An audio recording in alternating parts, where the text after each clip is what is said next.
ఇక్కడ Telugu Desam party, BJP party, Janasena party, Congress, CPI, CPM, ఇంకేమైనా మిగిలిపోయిన అన్ని పార్టీలు కూడా టీడీపీకి అన్ని ఒకటి ఉంటాయి, జగన్మోహన్ రెడ్డి ఒక సైడ్ ఉంటాడు.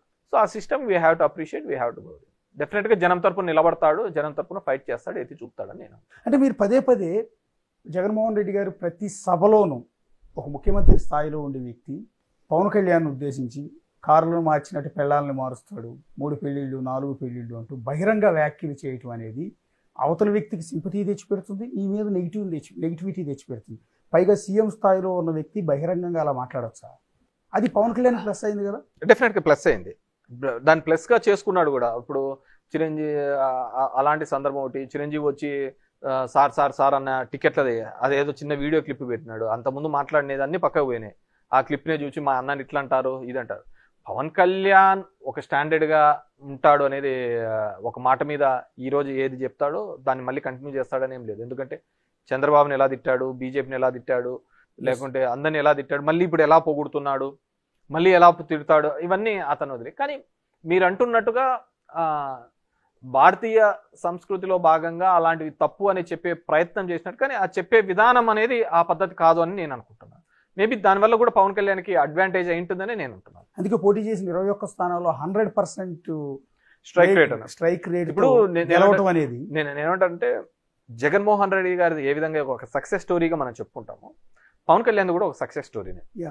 ఎందుకంటే నిలబడిన అన్ని చోట్ల ఓడిపోయి ఒక ఎమ్మెల్యేతో గెలిచి ఆ ఎమ్మెల్యే కూడా పక్కకు పోయి 2 చోట్ల ఓడిపోయి కూడా తిరిగి బౌన్స్ బ్యాక్. సరే అతను ఏదో నా వ్యూహం నాకు ఉంటుందన్నాడు, సరే అతనిలాగా ఎవడు మాట్లాడలేదులే, అంటే కులాల పరంగా కానీ మతాల పరంగా అంత ఓపెన్గా మాట్లాడి నా కులం నాతో ఉండాలా అనే మనం.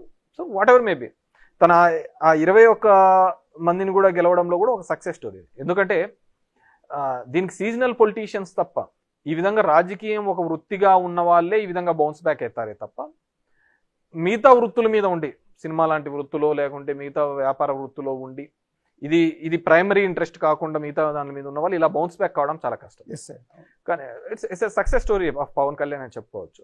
అండ్ ఆ 21 కూడా చాలా స్ట్రాటజికల్గా తీసుకున్నాడు, సక్సెస్ చూపించినాడు. సో భవిష్యత్తులో బేసిక్గా ప్రశ్నిస్తామని పెట్టిన పార్టీ అది పోయింది, తర్వాత ముఖ్యమంత్రి అనే పార్టీ అది వెళ్ళిపోయింది, ఇప్పుడు సపోర్టివ్ పార్టీగా డిప్యూటీ సీఎంగా ఆయన ఉంటున్నాడు. We have to wait and see ఇదే కంటిన్యూ అవుతాడా, మరి ఎలా ఆ సీట్లేకి రావడం. ఇప్పుడైతే నేను లేదు 10 ఏళ్ళుగా చంద్రబాబే ఉండాలని ఆయనే అంటున్నప్పుడు, so we can't expect him in CM seats. వాళ్ళ ఫ్యాన్స్ కానీ వాళ్ళ కమ్యూనిటీ కానీ ఏదైతే మా వాళ్ళలో కూడా ఆ ముఖ్యమంత్రి సీట్లో కూర్చోవాలి అని కోరుకున్నారో వాళ్ళది ఇప్పట్లో నెరవేరే కార్యక్రమం కాదు. వాట్ ఎవర్ మేబీ జగన్మోహన్ రెడ్డిని ఓడించడానికైతే ఖచ్చితంగా పవన్ కళ్యాణ్ అనే వ్యక్తి లేకపోతే తెలుగుదేశం అనే పార్టీ ఇప్పటికీ కూడా జగన్మోహన్ రెడ్డిని ఓడించలేదు. 40 సంవత్సరాల Telugu Desam party minus Pawan equal to 0 అంతే, దాంట్లో వేరేది లేదు. భవిష్యత్తులో పవన్ కళ్యాణ్ చంద్రబాబు కలిసి ఇదే విధంగా వెళ్తారనుకుంటున్నారు? అంటే 15 ఏళ్ల పాటు ఉంటామని చెప్తున్నారులే, కానీ రాజకీయ నాయకులు అనే నేను ఎంతమంది అన్నప్పుడు కుటుంబంలో ఉన్న వాళ్ళే ఆత్మలు పరమాత్మలు అనే వాళ్ళే వెళ్ళిపోయిన తర్వాత ఈ బాంధవ్యాలు బంధుత్వాలు ఏం కలుస్తాయి? అదే నేను అంటుంది, ఎవరికైనా రాజకీయాల్లో డైనమిక్స్ మారుతూ ఉంటాయండి. సో ఇతను ఇప్పుడు మొట్టమొదటిసారి పవర్ చూశాడు. సో ఆ పవర్ చూడాలి అని తన ఫ్యాన్స్ కానీ తన కమ్యూనిటీ వాళ్ళు కానీ కోరుకుంటున్నప్పుడు ఆ విధమైన అడుగులు వేయచ్చు. బీజేపీ ఉన్నప్పుడు ఏదైనా జరుగుతుందండి. షిండే అనుకున్నారా అక్కడ అవుతాడని చెప్పేసి చేసినారు కదా. సో బీజేపీ అనేది ఒక కొత్త ఒరబడిని తీసుకొని రావడం జరిగింది. రాజకీయాల్లో ఒక 3 వ్యవస్థలతో మనం ఎట్లాంటి క్రీడనైనా ఆడుకోవచ్చు, ఎలాంటి రాజకీయ క్రీడనైనా ఆడుకోవచ్చు అనేది బీజేపీ సక్సెస్ఫుల్ ఫార్ములాతో నిరూపించింది. ఈవీఎంస్ మీద నేను మాట్లాడుతున్నప్పుడు కానీ దీనిలో మాట్లాడుతున్నప్పుడు ఇప్పుడు మహారాష్ట్ర ఎలక్షన్ చూసాం. ఖచ్చితంగా 6 నెలల కిందట జరిగిన ఎంపీ ఎలక్షన్స్లో బీజేపీ వాళ్ళ కూటమి 10 సీట్లు వచ్చినాయి, 30 అగెనెస్ట్ కాంగ్రెస్కి వచ్చినాయి. ఏమంతా 5 నెలల్లో మారిందని చెప్పి 225 సీట్లు వచ్చినాయి చెప్పండి. దట్టు షిండే నాయకత్వంలో ఎలక్షన్స్ పోయినారు. అక్కడ ఏమంత డెవలప్మెంట్ జరిగింది, ఏమంత అద్భుతాలు జరిగాయి. So there is some manipulation is going on. ఎందుకంటే నేనేమని నమ్ముతానంటే ఈ ఫోన్ అనేది ట్యాప్ చేయాలనుకున్నప్పుడు ఆ మిషనరీ ట్యాప్ చేయడం అనేది పెద్ద విషయం కాదు. అంటే మొన్న ఆంధ్రప్రదేశ్ ఎన్నికల్లో కూడా ట్యాంపరింగ్ జరిగిందని నేను పూర్తిగా నమ్ముతాను. అలా నమ్మకపోతే సుప్రీంకోర్టు ఇచ్చిన గైడ్లైన్స్ ప్రకారం ఎస్ఓపి కౌంటింగ్ చేయాలి, ఈవీఎంలు అనేది కౌంట్ చేయాలి అని ఇచ్చినప్పుడు దానిలో ఎంత ఉండాలి అనేది వీళ్ళు ఆ పద్ధతి కాకుండా మొత్తం అదంతా 0 చేసి మళ్ళీ ఓట్లన్నీ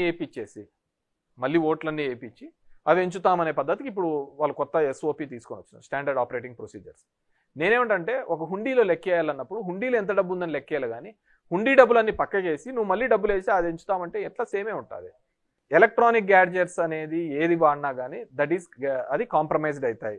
2019లో మీకు 151 వచ్చినప్పుడు కూడా టీడీపీ అదే ఆరోపణ చేసింది. డెఫినెట్ గా Something ఏదో జరిగింది. నేను అప్పుడు మాకు 150 రాని, భవిష్యత్తులో 170 రాని, ఇంకోటి రాని, కానీ ఎలక్ట్రానిక్ మిషనరీతో ఓటింగ్ అనేది జరగకూడదు అనేది నేను ఫమ్ గా బిలీవ్ అవుతాను. ఇప్పటికైనా మారాలి. ఎందుకంటే నేను నిన్న కూడా చెప్పాను, ఈ దేశంలో ప్రజాస్వామ్యం అనేది పెద్ద బూతుగా అయింది, ఎలక్షన్స్ అనేది ఒక హేళనగా అయింది. ఎప్పుడో టీఎన్ శేషన్ కాలంలో మనం చూసాం ఎలక్షన్ కమిషన్ కంటే అంత రైట్స్ ఉంటాయి, అంత పవర్స్ ఉంటాయని. ఎందుకంటే నేను కూడా చెప్తున్నాను, ఇప్పుడు 94లో మా నాన్న ఇండిపెండెంట్గా నిలబడినప్పుడు 500తో ఓడిపోయినప్పుడు మేము రిగ్గింగ్ చేసుకున్నాం, 99లో రిగ్గింగ్ చేసుకున్నాం. ఆ రోజు పేపర్ మీద ఉంది కాబట్టి రిగ్గింగ్ చేసుకుంటున్నాం. ఇప్పుడు మారింది, టెక్నాలజీ మారింది, ఈవీఎంస్తో రిగ్గింగ్ జరుగుతున్నాయి, అంతకంటే వేరేది ఏంది కానీ లేదు.